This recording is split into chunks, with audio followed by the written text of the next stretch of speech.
see from Caleb on Sunday? I need to see a massive improvement just of what they do with Caleb in the offense. The massive improvement, because it's not all on him. Okay, he can play better, but they got to help him. That's been the problem with the Chicago Bears and their offenses and their coaches, as we know. Everything is just like stale. It's like, line up here, you line up over here, we're going to get in a two-back set, and that's it. Give me some creativity. Move some stuff around. Get into a bunch formation. Motion a guy. Like, get guys open. Yeah. You know, like, do those sort of things for Caleb. But I think you're going to see a little bit of an improvement this week, just a little bit. But I want to see massive, okay? Because they put this team together to compete for the division and the NFC conference. This is why Ryan Poles decided to trade guys and spend big money in free agent and bring back guys like Jalen Johnson and write checks, is to compete. But you can't have a quarterback that is just basically underneath the center and wearing a number. You gotta let him do his deal.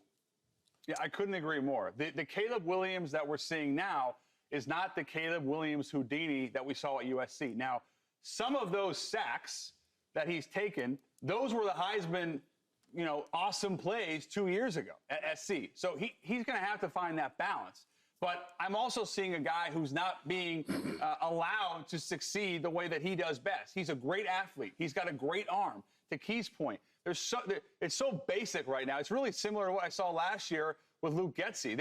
This is not an offense that is modern day. It reminds me a lot of a team that's just trying to not mess up, okay? And if you're the Bears and you've spent all this money on Keenan Allen, you just drafted Odunze in the top 10, you paid Cole Kmet, you just extended DJ Moore, you paid DeAndre Swift, you have a decent offensive line, young line. The sacks don't even bother me. Be aggressive. Take some shots down the field and allow that talent to shine. Otherwise, we're just going to see a disastrous rookie year. I think we need to stop making this about Caleb Williams. Truthfully, you just need him to win. That's it. Because if he continues to win, then what are we going to say? The focus is just too much on the things we said about the #1 pick being like the next Mahomes and his ability to do all of this. He's a rookie. Like, how many real rookies, true rookies, come in here and light it up outside of C.J. Stroud? That's like, true. We don't see that. But we have all these expectations because he's the #1 pick. No, you know what we're going to do as the Bears? We're going to throw him in the fire and let him learn on the fly, but just let's try to figure out how to win every week. I love you, Paul, and I love seriously. I love everything you just said. But they didn't build the team to just be learning on the fly. Okay, how about this? Y'all give me better protection then. How am I getting pressured 40 times last game? How am I getting sacked 1,000,000 times every game? Well, give me better protection and maybe you can see what I can do. It's not about Caleb. Caleb happens to be the quarterback and happens to be the #1 overall pick. Yeah. The only #1 overall pick as a quarterback that was ever put into a we can win now situation. Okay. There's never been another quarterback in the history of the National Football League, put in this position where you could have just kept Justin Fields and built around him if that was the case. The staff has to do more. I agree. They have to do more to get him ready. Yeah.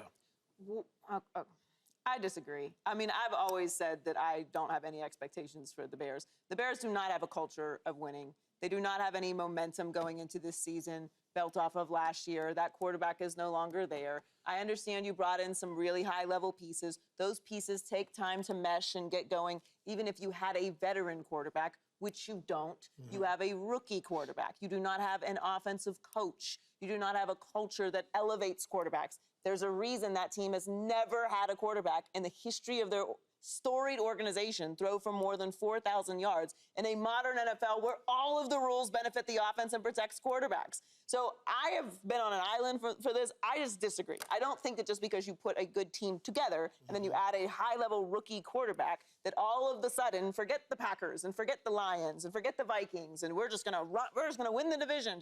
It doesn't. I never saw it happening like that. I'm not going to say it doesn't happen like that. I never saw it happening like that. And part of the reason I never saw it happening like that, because even though we keep talking about C.J. Stroud, because he did have an unbelievable end to the season, that is not an exact comp. They were in a weaker division.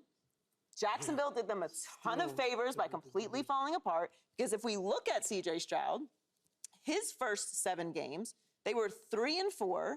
He had a 60.3 completion percentage, 9 passing touchdowns, 1 interception. He was not lighting it up through the first. Good, but not light. He wasn't. We did not know what he was yet. And they won the division. They won a playoff game. All those things happened toward the end of the season. It's week 3, guys. Like, I get it, but maybe we need to give Caleb Williams a little more time. Yeah, but it's not Joy. It's not Caleb Williams.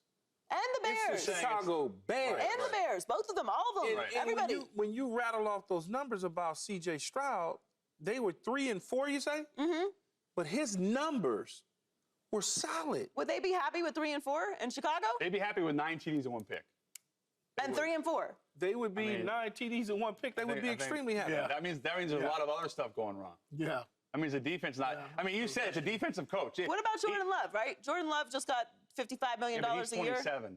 I was about to say Jordan Love. I was literally about to say Jordan Love is like old now. He's a veteran. So Jordan Love, we're not counting the last year. I mean, he's been in the league 5 years. Yeah, even though he only took a couple snaps here and there. All right, cool.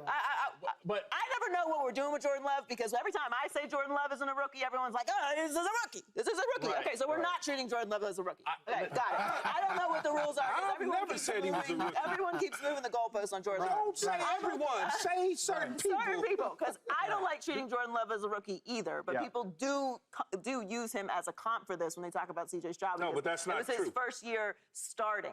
I hear you. I'm just saying, well, let's move on to this, because I think we've wandered into the next part of our question, which is... Okay, but about the Bears, 2 quick things. One, Eberflus had 2 challenges that were abysmal last week. I don't know what they're telling him in that little headset. Abysmal. That hurt them. Secondly, and this is arguably most important to me, with Caleb Williams, like, if you're going to expect him to be great, you have to give him the tools to be great. Mm-hmm. They're not giving him that opportunity. I'm not talking about the talent, the personnel. I'm talking about the play calling. The offensive play calling is not good enough right now. And if it continues at this rate, this is the kind of year he's going to have. You know, imagine, and I know we got to move on, Joy. Imagine if he had Sean McVay. Or imagine if he had... only one Sean McVay. No, but listen, imagine if he had Shanahan, Reed, any of them. Just top imagine. 3 coaches in the league.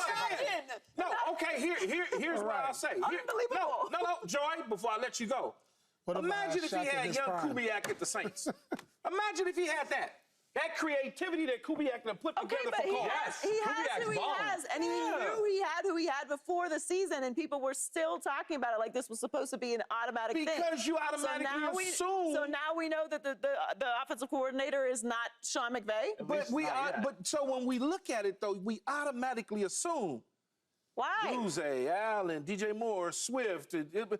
Oh, my God, they drafted Caleb. He's going to be fine. Because I go back in my head, and I look at Mark Sanchez. 2 years, young, Rex Ryan, defense, run the ball, Thomas Jones, throw it down the field. That's what I was looking for. They ain't gave me none of that. It's been 2 games. It don't matter. Speaking of young quarterbacks, DeMeco Ryans was asked about Bryce Young getting benched and the pressure on young players. Well, I agree, DeMeco, but... Yeah, but... I mean, no, I agree. I think we are way too hard on young quarterbacks. I mean, that was essentially what I was just saying. I think that most young quarterbacks should start right away. I'm more of a believer in them starting than not. I think it depends entirely on the situation. It would have been nice for Bryce Young, for example, to not play right away. Drake May's in a good situation. Someone like a Caleb Williams, I think, should start right away. Yeah, right? Absolutely. So I think it depends on the situation. But if you can learn in actual games, I think you learn playing more than you learn reading and watching. There's benefits to that, obviously, in certain situations, and there's examples of that being successful, but it's not across the board. But I think we're way too hard on your court. I mean, I think we're being insane about Caleb Williams and the Bears as a whole, but I did not have those expectations. So, like, what's too harsh, though? Like, you know, I think it's like, if you got to play better, you got to play better. Sure. It just is what it is. Like, I don't understand, like, you know, I think we just kind of tell it how it is. Like, I don't think that's harsh. Well, saying that, like, did they make a mistake, or has Caleb Williams lived up to expectations? What expectations did you have for them in 2 games? Well, I can tell you this. If he had thrown a touchdown pass, would we be having this conversation? But you know they called a couple plays for him to throw a touchdown pass. It just didn't. It's his first 2 games in the league. But wait, it just didn't happen. I'll tell you this. Other teams are salivating right now. They're telling me that See, he's not the savior. The nails are whatever. Everyone has an issue with the guy. It's only a matter of time. His talent is so robust. It's only a matter of time before he figures it out. I don't know if it's a week, a month, but he will figure it out. The other part, not him. The other part about it is, let's go to Bryce Young for a moment. I think it's important. The guy has played 18 games, and they're pulling the plug. Subscribe here to get the latest from Speak, and go watch a few segments from our other shows on FS1.